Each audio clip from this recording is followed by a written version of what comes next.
An unbelievable story in a decade that has been full of them for Canadian tennis, and now Bianca Andreescu's moment has arrived.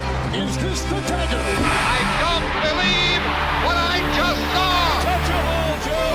You'll never hit a bigger home run in your life! I knew her name was difficult to pronounce and just as hard to spell. I knew she was an up-and-coming Canadian tennis star, and I knew I had to learn how to pronounce her name properly.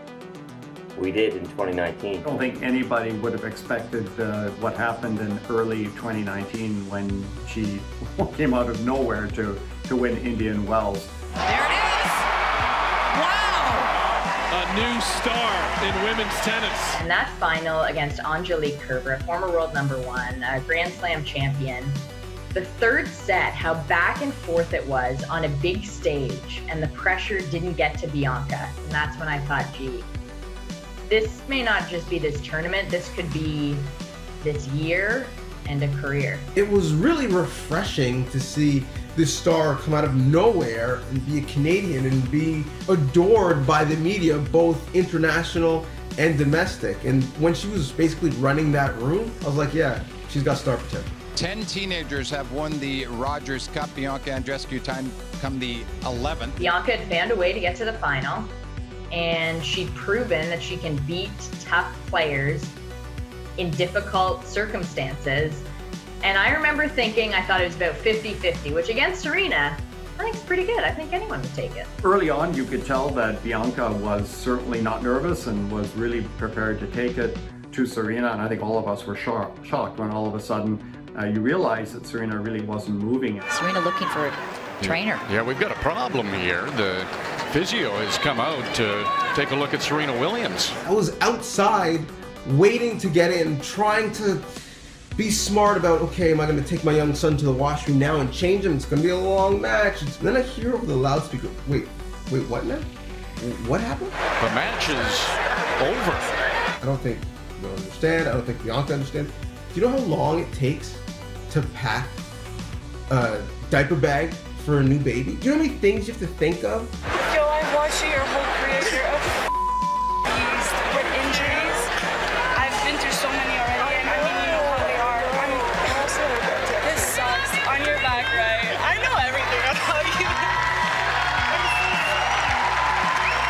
you. Just to have the wherewithal to move over to Serena's bench and to console her, and then what I would call a great "Oh Canada" moment, what she said to her about, you know, I've admired you all of my life, you're a friggin' beast.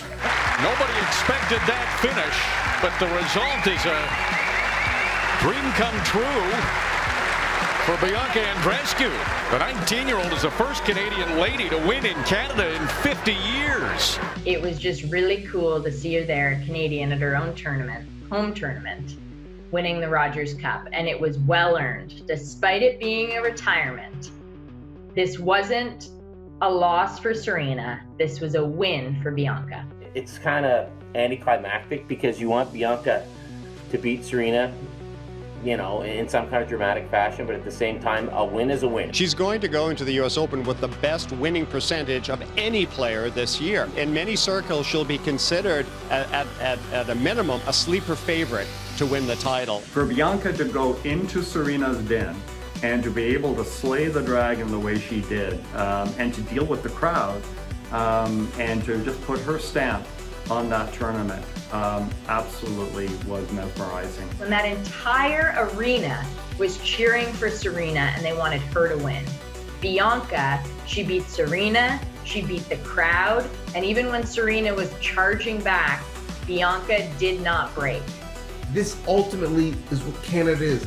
Coming here, bringing yourself, your talents, your culture, and enriching the country, and her family is a great example. This is the tip of the iceberg. And more success will come because of that diligence and hard work. I think it legitimized Canadian tennis.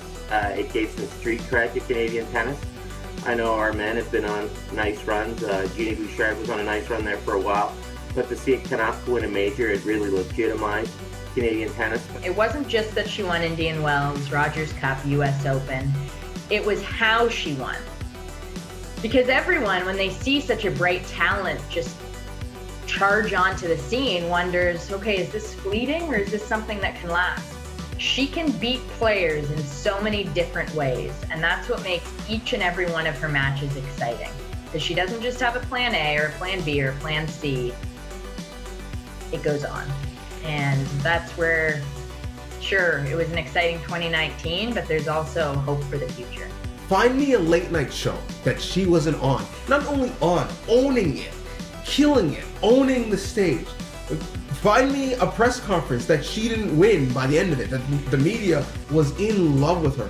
Find me a bad outfit that she didn't rock. Find me a parade for an individual athlete that was as cool as her parade. She went from unknown to A-list over the course of the summer. A star emerged, a Canadian star, and one which has a future that tells us that she could do this for another 10 years.